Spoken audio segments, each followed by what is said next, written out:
द्वापर में, त्रेता युग में आप लोग देख लीजिए कि ब्रह्मज्ञानी गुरु को पाने के लिए क्या करते थे, जो पंडित है उसी को दीक्षा देते थे, उसी को ज्ञान अर्जन के लिए देते थे। आसानी से सबको ज्ञान नहीं मिलता था। त्रेता युग की बात बोलो चाहे द्वापर युग में, लेकिन ये तो कलयुग है। हमारे गुरुदेव ज्ञान बांट रहे हैं और हमको ज्ञान दे रहे हैं, तो हम उसका सदुपयोग नहीं कर पा रहे हैं। तो मेरे प्यारे युवा साथियों, आप सबसे निवेदन है कि हम अपने समय का सदुपयोग करें और जहाँ समय है वहाँ ही अपना समय दे, गुरु जी के दैविक कार्य में आगे बढ़े। तो मैं बोल रहा था कि जिसके अंदर उद्योगी, उपयोगी और सहयोगी तीन गुण जो आते हैं, उसके अंदर आसानी से 6 गुण प्रकट हो जाते हैं। क्या क्या 6 गुण प्रकट होते हैं? उसके अंदर उद्यम आ जाता है, उसके अंदर उद्यम आ जाता है, साहस आ जाता है, बड़े बड़े कार्यों को करने की क्या जाता है, साहस आ जाता है, क्योंकि उनके अंदर 3 गुण है। तो हम सब भी यही प्रयास करें कि हमारे अंदर उद्योगी, उपयोगी और सहयोगी तीनों गुण विकसित हो। धैर्य, बुद्धि, शक्ति, पराक्रम। वीर बनो, गंभीर बनो, नौजवानों धीर बनो।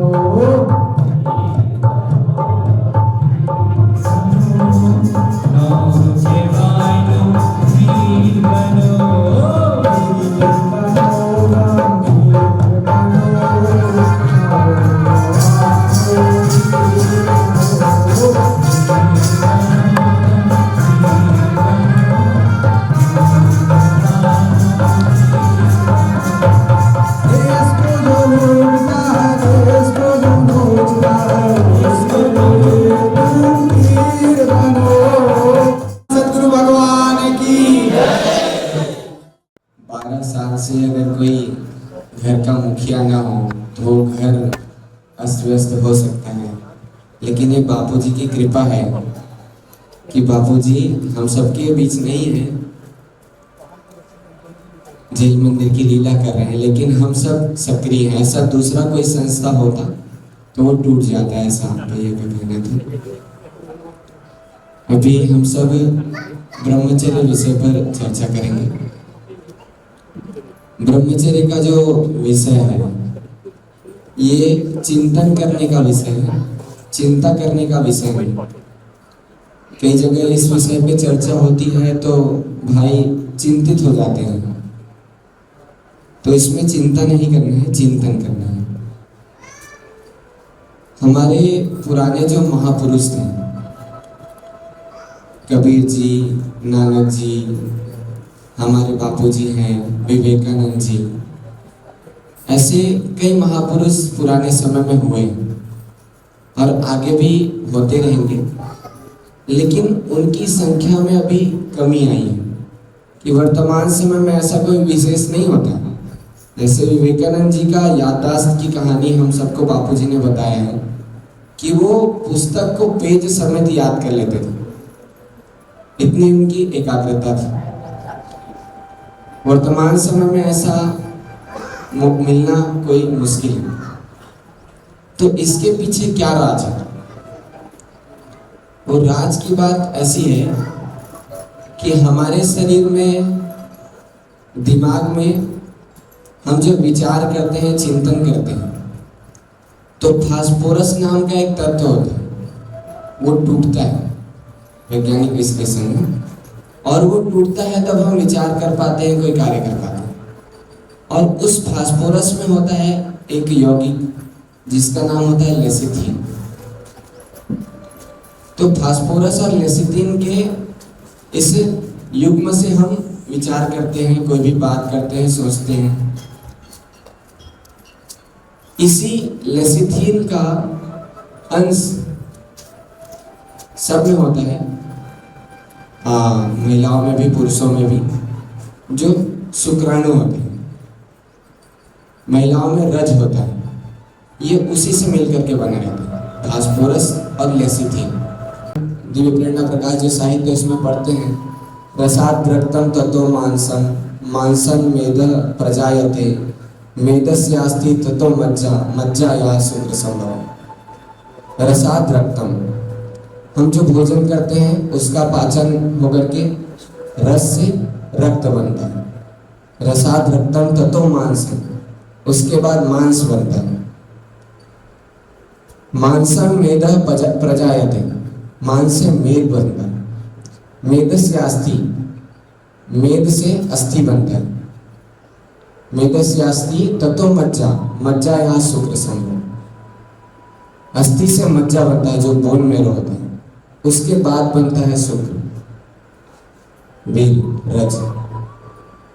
तो इसका बाबूजी ने बताया कि 40 दिन के इससे प्रक्रिया से हमारे शरीर में लगभग 15 ग्राम ये तत्व बनता है।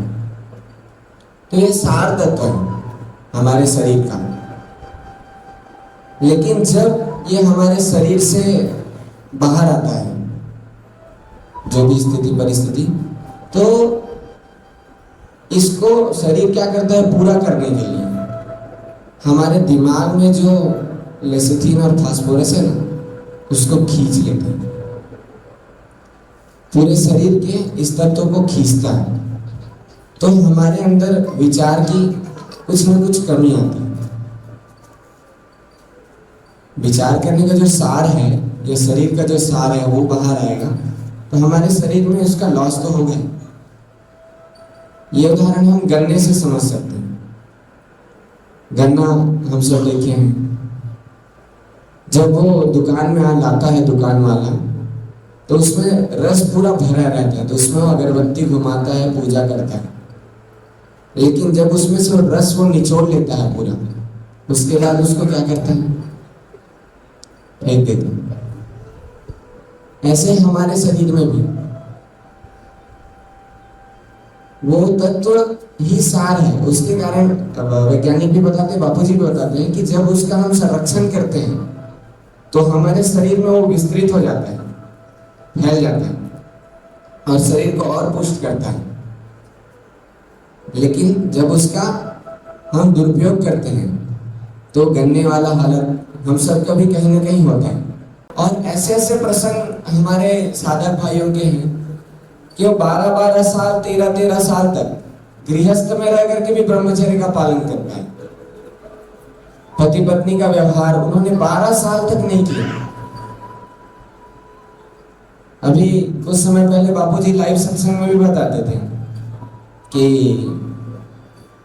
ऐसे डॉक्टर है पति पत्नी, वो घर में भाई बहन की तरह रहते हैं,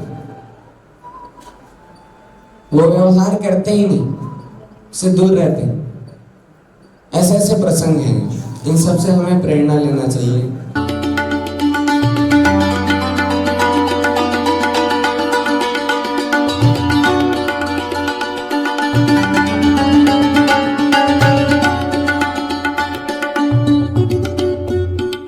तो बापूजी ने क्या बोला युवा के संगठन के लिए, युवाओं का यह संगठन ऐसे प्रयत्न करेगा जिससे अपने व दूसरों के यौवन को पतन की खाई में गिरने से बचाकर जीवन को जीवनदाता तक पहुंचाया जा सके। यह संगठन समाज को उन्नत करेगा तथा भारत को विश्व गुरु बनाने में कार्यरत रहेगा। और आप सभी लोग जानते हैं 2009 में युवा सेवा संघ का गठन हुआ था। फिर बापूजी ने उसमें युवा इसमें जुड़ते गए, बहुत लोग जुड़े। पूरे भारत में 23,000 युवा सेवा संघ के भाई हैं। जो दीपक भाई थे उनके मोबाइल में मैंने 20,000 नंबर देखे थे। सोचो युवा लोगों के भाई लोगों के।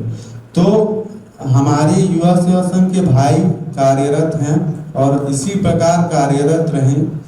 संयम, सदाचार, सच्चरित्र, सेवा, निर्भयता, आत्मविश्वास आदि दैवी गुणों का युवाओं में विकास करना चाहिए।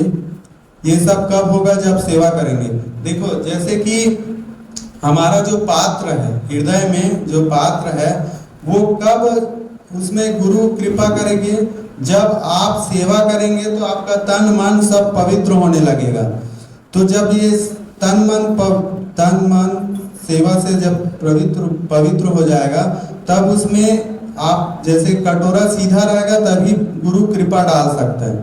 तो ठीक उसी प्रकार जब आप सेवा करेंगे तो वो पात्र तैयार हो जाएगा और गुरु उस पर कृपा कर देगा।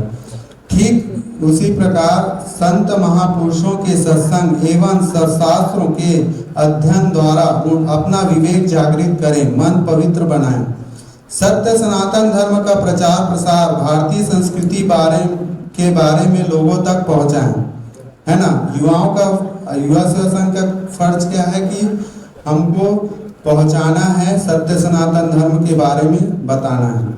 तुलसी पूजन दिवस 25 दिसंबर को आता है तो हम लोग तुलसी का पौधा तैयार करके रखे रहते हैं, जैसे 100 पौधा हो गए या 50, जो भी आप संकल्प करके उतने लोगों को आप सिटी में जाके या कहीं जाके आप तुलसी का पौधा दे दीजिए और बोलिए कि इनका पूजा करें और इसको गमले में अच्छे से लगाकर उसका पूजन अर्चन करें। संस्कृति प्रेम जगाए हर दिल में, धर्म ध्वजा लिए हाथ में, गुरुवर का आशीष है सिर पर, युवा सेवा संघ है साथ में, युवा सेवा संघ है साथ में। हरिओम मां, हरिओम मां, हरिओम मां, भारत विश्व गुरु बने, हरिओम मां, हरिओम मां, हरिओम मां। हरिओम। अभी भैया ने जो बताया कि रायपुर में गौ माता के अपना राष्ट्र माता तो बात की बात है, राज्य माता को घोषित करने का ये इन्होंने रैली निकाली, लेकिन क्या मांग पूरी हुई? नहीं। क्या उनको मीडिया ने कुछ कवरेज किया? और किया भी तो कौन से मीडिया ने? मेन स्ट्रीम मीडिया रहती है एक, उसने किया कि स्थानीय जो सिर्फ रहते हैं समाचार पत्र या कोई यूट्यूबर मैं ही हूँ या कई हमारे साधक भाई हैं, बस वो खींच लिए और आगे भेज दिए, तो इससे चीज आगे नहीं बढ़ती। जिनके सब्सक्राइबर पहले से ही बढ़े रहते हैं, उनके फॉलोअर्स रहते हैं, उन्हीं को देखा जाता है। और मैं तो ये कहता हूं कि मेन स्ट्रीम मीडिया मतलब जो प्रमुख समाचार पत्र और जो दूरदर्शन वगैरह या इन चैनलों को खींचने का तरीका, जहां तक मेरे को बापूजी की दया समझ में आ रहा है, हमारी बातें भले न माने। अभी मैंने ये भी देखा कि एक भैया थे जो गौ माता को राज्य माता का दर्जा नहीं देने पर उन्होंने अपनी उंगली को काट दिया। तो ऐसे बड़ों से नहीं सुन रहे हैं, नेताओं के कान बंद हैं। देश हमारा, भारत देश, यहाँ के मूल निवासी हम,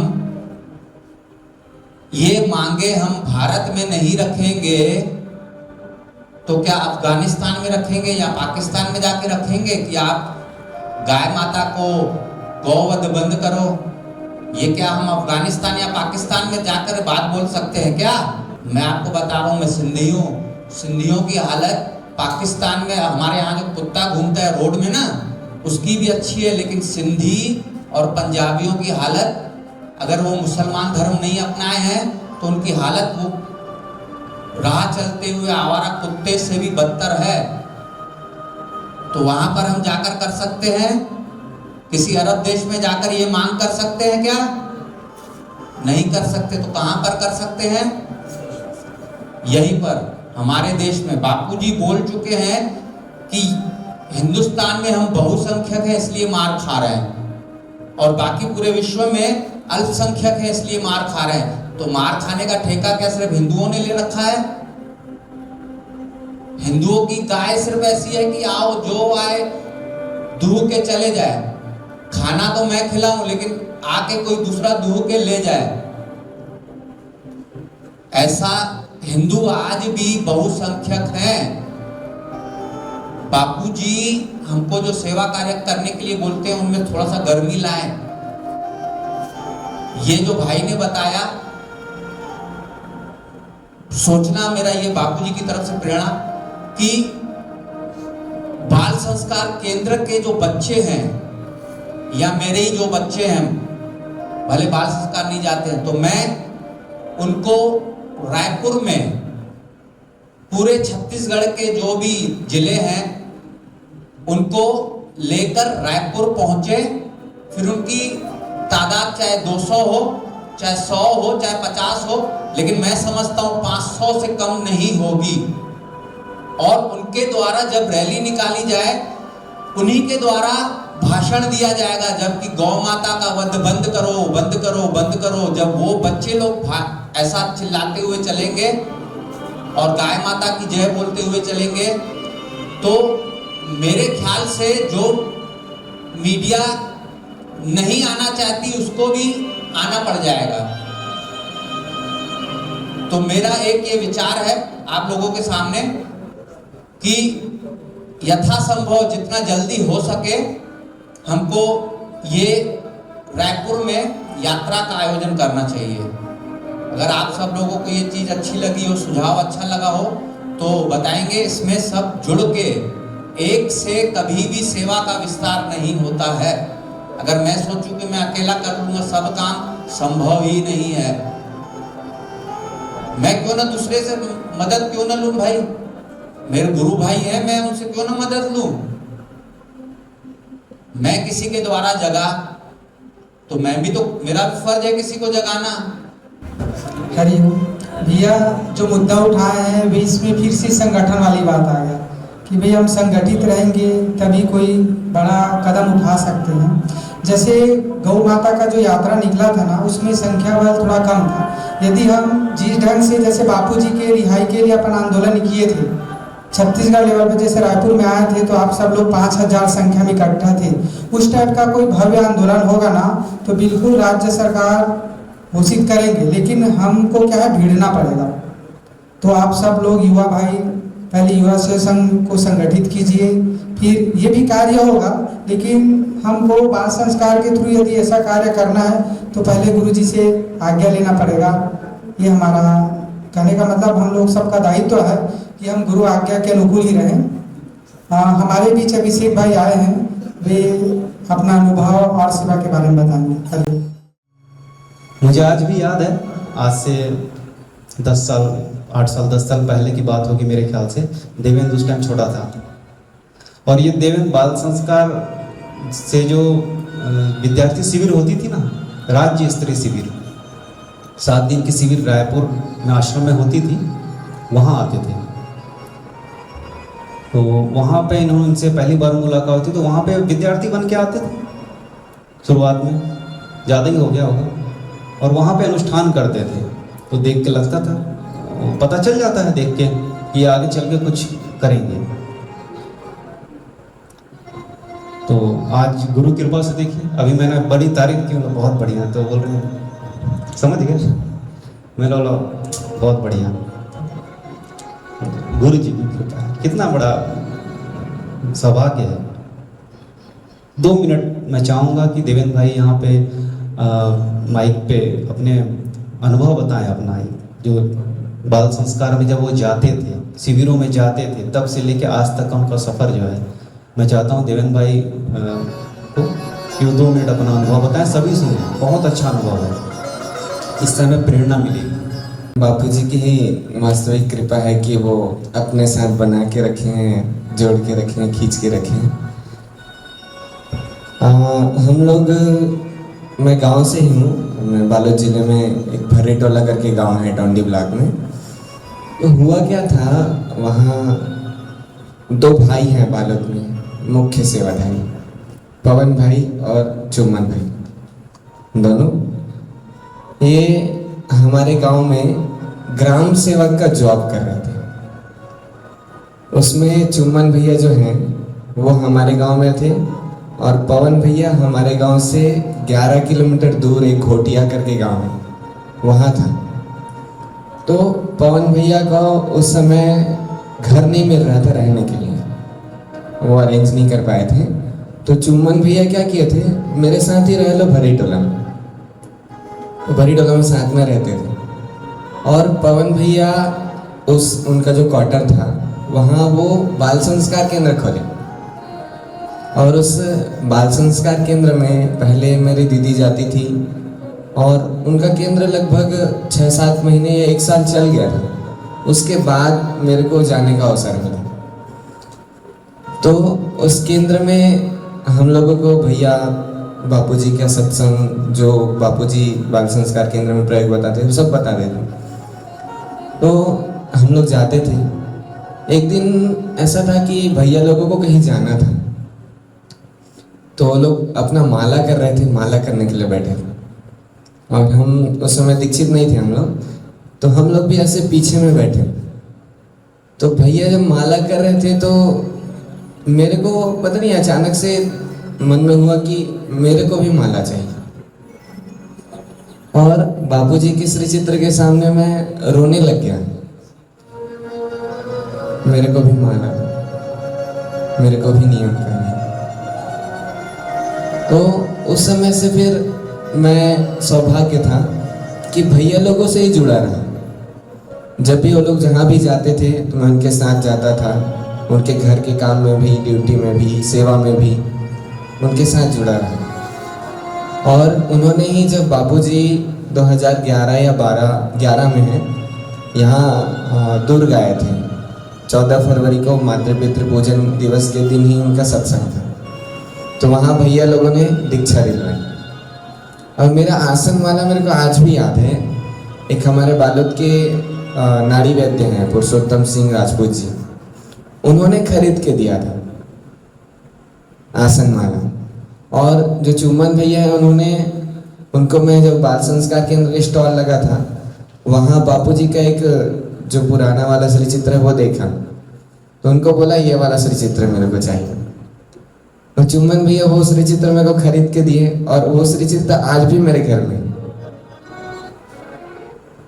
और उसके बाद फिर शुरू हुआ कि संजय भैया और शशि भैया है बाल संस्कार विभाग के, और लोग पहले देखते थे बाल संस्कार विभाग। तो उन्होंने अपने सभी जिलों में लगभग उन्होंने शिविर किया, विद्यार्थी अनुष्ठान शिविर। तो हमारे बालोद के भी झलमला में एक जगह है प्रसन्न वाटिका करके, वहाँ शिविर था। शशि भैया सत्र ले रहे थे तो उनको लैपटॉप ऑपरेट करने के लिए सेवाधारी चाहिए था। और बोले किसी को लैपटॉप चलाने आता था? सब बच्चे शांत, कोई कुछ नहीं बोल रहे। तो मेरा हाथ उठ गया ऐसे, मेरे को आता है। तो बोले सामने आ जाओ। फिर उस दिन से मैं 7 दिन लैपटॉप ऑपरेट करता रहा, जो भी बताते थे वो, जो सिखाते थे। फिर वहाँ से वो शिविर हुआ, फिर सेवा कार्य। एक दिन वो पहले भैया लोग एक सेवा कार्य चलाते थे, सेवा साधना सप्ताह या ऐसा कोई कार्यक्रम था, सेवा साधना चर्चा ऐसा करके एक कार्यक्रम होता था मुख्य जगह में। वहाँ सारे सेवाधारी जाते थे और एक साथ बैठ के पहले साधना करते थे, फिर सेवा में निकलते थे। तो उस दिन मैं भी वहाँ एक दिन गया था। तो हम लोग सब मिल करके चर्चा किए, साधना किए। उसके बाद जब सेवा के लिए निकले, हाथ में ऋषि प्रसाद लोक कल्याण सेतु, उसको दुकान में लोगों को बांटना है और महिमा बताना। तो वहाँ एक दुकान में हम गए, तो वो जैन थे। तो उन्होंने ऋषि प्रसाद देखा और पूछे हो कि क्या है इसमें, तो बताया ऐसा ऐसा जो भी था। फिर वो बोले इसमें हमारे महावीर स्वामी तो नहीं है बोलते। इत्तेफाक से उसमें उस समय का जो पत्रिका था उसमें भारत का मानचित्र बना था और उसमें सारे संतों का श्री चित्र था। तो मैं उनको दिखाया, देखिए यहाँ पर महावीर स्वामी। उनको मैं बोला, बड़े भैया लोग भी थे, तो मैं बोला उनको, बापूजी अपने सत्संगों में बोलते हैं कि तुझ में राम, मुझ में राम, सब में राम समाया है, कर लो जगत में अपना सभी को, कोई नहीं पराया। ऐसा हमको बोला। वो उस दिन से इतना आनंद आया, सेवा में जाना, साधना करना, वहां से फिर मुड़ गया गाड़ी, नहीं अब तो सेवा में जाना ही। भैया लोग जब भी बुलाए, जहां भी जाना हो जाना, घर वालों से जीत करके जाना है, मतलब जाना है। फिर उसके बाद ये हुआ कि विद्यार्थी अनुष्ठान शिविर अहमदाबाद, वहां जाने का घर में भैया लोग मेरे को पूछे जाएगा, बात किया जाना तो है, घर में बात किए, घर वाले मना कर दिए नहीं जाना। मैं जिद कर गया, मैं तो जाऊंगा।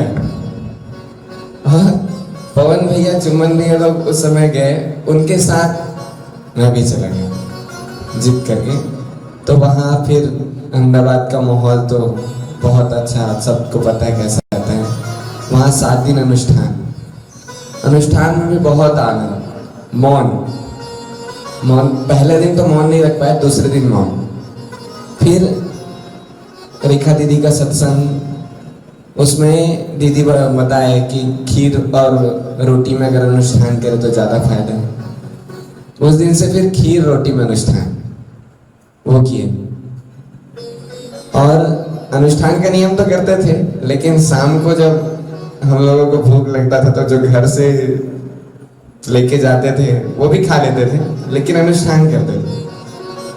पहला अनुष्ठान, दूसरा अनुष्ठान, तीसरा, से हर साल जाते जाते 2-3 अनुष्ठान हम लोगों ने किए अहमदाबाद में, 3 अनुष्ठान लगभग। उसके बाद सेवा कार्य में ऐसे 4, और घर में भी मैं बहुत अनुष्ठान किया। ओमकार मंत्र का 50 दिन का अनुष्ठान किया था पहले, बहुत लाभ मिला बापूजी का। और वहाँ रेखा दीदी ने एक सत्संग बताया था कि एक घड़ा है, शरीर का उदाहरण किया, घड़ा है उसमें छेद है, एक छेद है तो एक छेद बंद कर सकते हैं, दूसरा छेद है बंद कर सकते हैं, तीसरा छेद है बंद कर सकते हैं। ऐसे ही हम, मतलब घड़ा है उसमें साधना कर करके हम सार तक तो भर रहे हैं, लेकिन उसमें छेद हो जाते हैं। काम, क्रोध, लोभ, मोह, सबके अंदर ये जो विकार हैं वो छेद है। तो इस छेद को एक नहीं कई छेद हैं, लेकिन फिर भी घड़े में हमें पानी भर के रखना है। तो कैसे करेंगे? घड़ा पूरा छेद है उसमें, लेकिन घड़े में हमें पानी भर के रखना है। तो कैसे करेंगे? घड़े को पानी में डुबा देंगे तो घड़ा भरा रहेगा। तो उस चीज को हमने पकड़ लिया कि जीवन में जो भी करना है, बस आप, मतलब आप जो करना चाहो, जो करवाना चाहो करवा लो, मेरा कुछ नहीं है।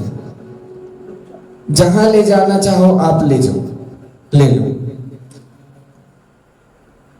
आपके सिवा और कुछ नहीं। और जीवन में ऐसा है, जब भी कोई समस्या है, कहीं नहीं जाना है, केवल बापूजी का एक सत्संग लगाना है, बापूजी ने सत्संग में जो बोला उसका पालन करना है, उसके सिवा दूसरा कुछ नहीं करना। और मार्गदर्शन बापूजी, और कृपा ऐसी है इनके साथ, इनका सानिध्य लेने से, कि सत्संग से तो हल मिलता है। कहीं पर जब कोई प्रश्न आता है ना, सामान्य व्यक्ति बात करते रहता है, उसमें से भी समाधान मिल जाता है। ऐसा इनका सानिध्य। हाथ, वही अभी में एक फोटो देख रहा था, भैया डाले हैं कि हम अगर बापूजी का हाथ पकड़े तो छोड़ सकते हैं, लेकिन हमारा हाथ अगर बापूजी के हाथों में दे दे तो उनकी मर्जी, रखें छोड़ें।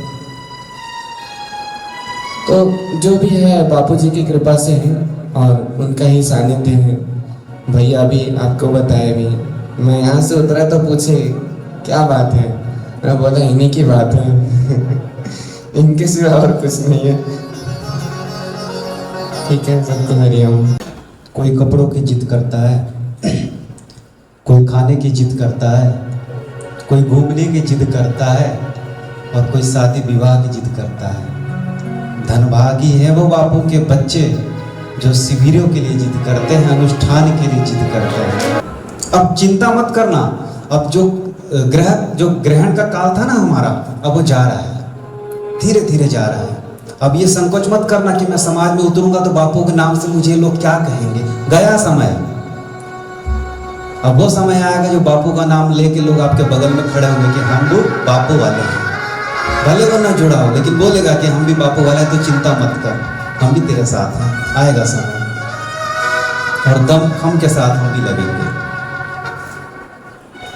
गुरु जी बोलते हैं ना कि जहां मेरा चित्र होता है वहां मेरा अस्तित्व होता है। आज बड़ा ही हम सब के लिए सौभाग्यशाली दिन है कि ऐसे सूतक में और इस समय अपने घर परिवार से बाहर आके भी हम यहाँ पे बैठे हैं। क्यों बैठे हैं? क्यों बैठे हैं? क्योंकि हमने जो गुरु से पाया है ना, हमने जो गुरु से पाया है उसका मूल संसार में नहीं है, यहाँ पे। तभी हम भागे भागे यहाँ गुरुद्वारा आते हैं। लेकिन कम से कम अपने अपने घरों में तो हम बाल संस्कार केंद्र शुरू करें। 2, 4, 10, 15 जितने भी बच्चे आते हैं आप उनको बिठाओ और केंद्र शुरू करो। अब मन में एक थोड़ा सा झिझक आएगी, आप बोलोगे केंद्र तो चालू करूं पर कैसे बच्चों को क्या बताएं। आजकल बच्चे तो बड़े बदमाश हो रहे हैं, बच्चे सुनते नहीं है। आपके लिए आश्रम से गुरु जी की कृपा से इतना शॉर्टकट बाल संस्कार केंद्र चलाने का एक वीडियो आ गया है, पाठ्यक्रम। हर शनिवार को आपके मोबाइल पे वो पाठ्यक्रम आ जाएगा। आपको क्या करना है, अपने मोबाइल पे देखना है और रविवार को वही पाठ्यक्रम आपको बच्चों को दिखाना है। अगर घर में टीवी की सुविधा हो तो टीवी में दिखा दो, सुविधा नहीं है तो आप मोबाइल पे ही चला लो। अब देखो आपके सामने में एक प्रैक्टिकल करते हैं। जैसे आप समझ लो यहाँ से भी आप मेरे सामने बच्चे बैठे हैं, ठीक है। कुछ देर के लिए ऐसे 10 मिनट के लिए आप मान लो। अब कैसे बाल संस्कार केंद्र चलाना है अब आपको बताते हैं। एक पूरा वीडियो पाठ्यक्रम है और धनाढ्य व्यक्तियों को उपहार दिया करता था। ऐसे आपको कहानी मिलेगी हर हफ्ते की, अलग अलग कहानी। अब देखो बच्चे इस वीडियो को देखेंगे तो ध्यान से देखेंगे कि नहीं देखेंगे। आजकल बच्चे यही देखते हैं ना, आजकल तो देखने का जमाना है। जो बच्चे देखते हैं वो सीखते हैं। अब बच्चा ये देख के सीखेगा। आपको अपने घर की मोबाइल से टीवी में कनेक्ट करना है और ये चलाना है। अब ये कार्टून देखते देखते बच्चा कहानी भी सुनेगा। अब इसके बाद हमको क्या करना है, दूसरा देखो कीर्तन है। अब हमको बच्चों को कहना है आइए सभी बच्चे, आइए हम सभी मिलके ना कीर्तन करेंगे। थोड़ा कूदो, बच्चे थोड़े कूदने लग गए। फिर थोड़े से चलो हम सभी चलेंगे। बापू जी के पास चलना है क्या? चलो अभी कहाँ है बापू जी? जोधपुर में। चले जोधपुर, चलो चलो दौड़ो बच्चे दौड़ो। तो बच्चे थोड़े से दौड़ने लग जाएंगे, ठीक है।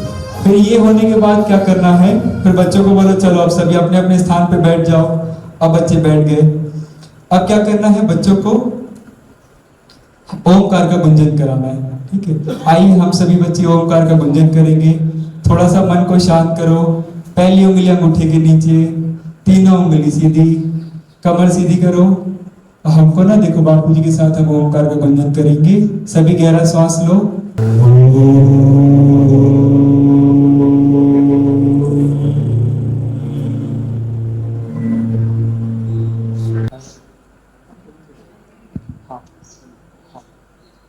तो आप सभी ये फॉर्म भरिएगा, अपना मोबाइल नंबर उसमें लिखिएगा। फोटो नहीं है तो कोई बात नहीं, नाम नंबर एड्रेस आप लिखिएगा। आज आपको ग्रुप में जोड़ देंगे और आपको हर शनिवार को रात को आपको ये लिंक भेज देंगे।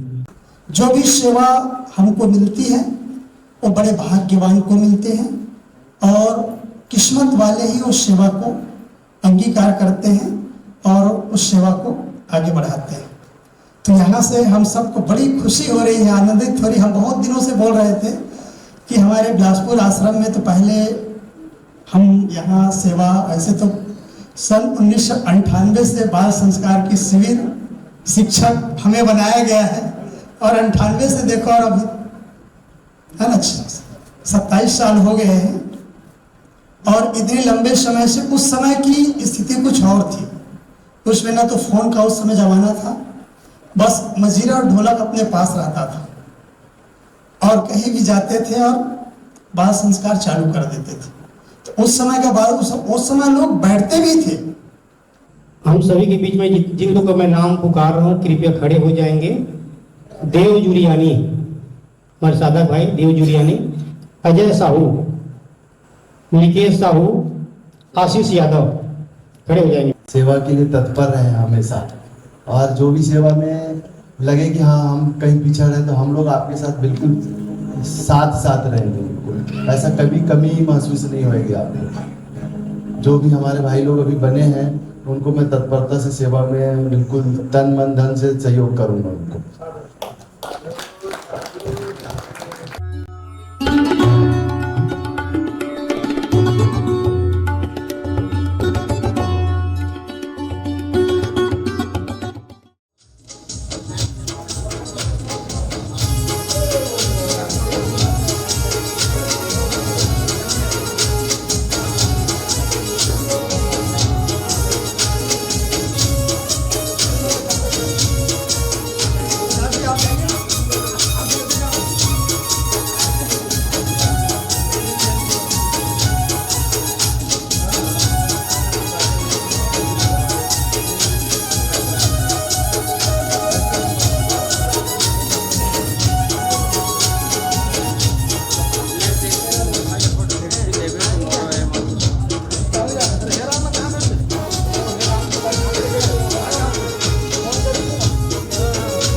सभी युवा भाई यहीं रहेंगे, अभी ग्रुप फोटो लेंगे।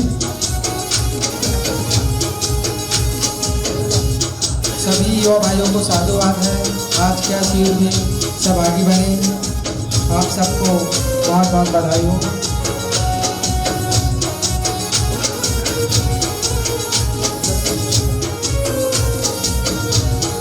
और मैं ऐसा उम्मीद रखता हूँ कि आगे भी ऐसा शिविर का आयोजन होता रहे। और सभी भाई से सर्वत्र प्रार्थना है कि उत्तरायण में जो हमारे राष्ट्रीय स्तर पर युवा शिविर होने जा रहा है उसमें अधिक से अधिक बिलासपुर के भाई भी सम्मिलित हो, ऐसा मैं आग्रह करता हूँ। अभी जो नया पद पे जिम्मेदारी लिए हैं वो भाई अपने तन मन धन से इस सेवा कार्य में लगे। डेट का भी लगभग कंफर्म होने की ओर है, जैसे कंफर्म होगा आपको सूचना मिल जाएगा।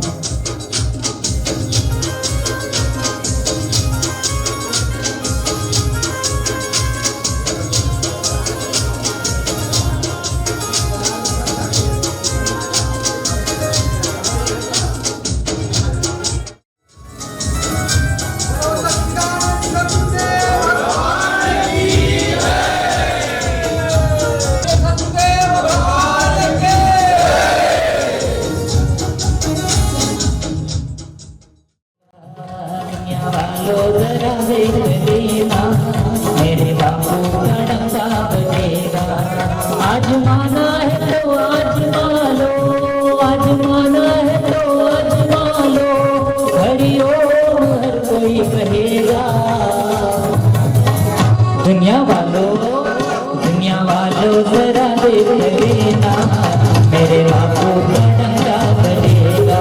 दुनिया वालों जरा देख लेना, मेरे बापू का डंडा बजेगा। दुनिया वालों जरा देख लेना, मेरे बापू का सत्संग चलेगा। दुनिया वालों जरा देख लेना, मेरे बापू का सत्संग चलेगा।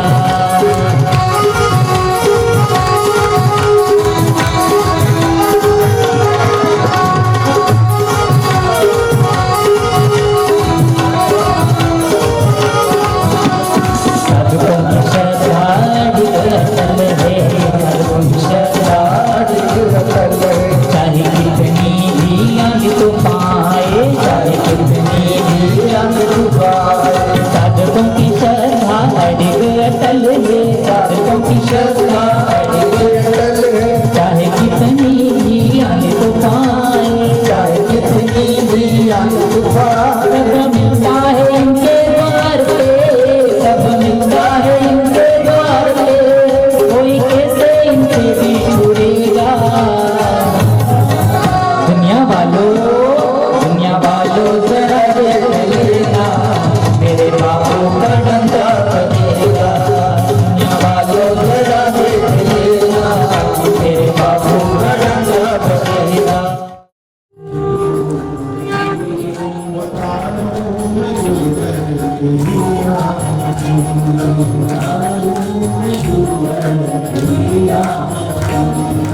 ब्रह्मणा विष्णु शब्द